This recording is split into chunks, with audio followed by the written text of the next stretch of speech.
जोहार तेहेñ Bakula DM office रे बाकुला जिला महल पाहटा खन चलावेन 4 जून पीएससी जहाँ रिजल्ट उडुकात ओंडे आबुआ एसटी या रखा दो सीट रे ओ आदिवासी को से नॉन ट्राइबल को बोलवाकना नोंकान मिटांग तालिका बो नाम अकादा नोआ विरुद्ध रे बाकुला जिला महल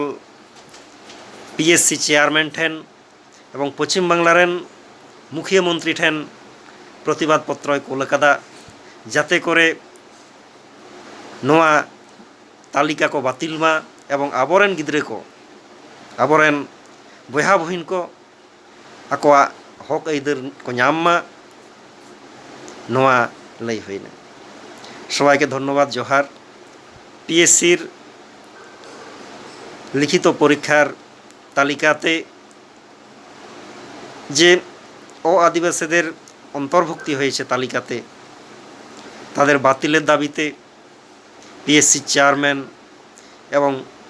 माननीय मुख्यमंत्रीर काछे भारत जाकात माझी पारगना महल बाकुला जिला कमिटिर पक्ष थेके आज के डीएम अफिसे आमरा प्रतिबाद पत्र पाठालाम डीएम एर माध्यमे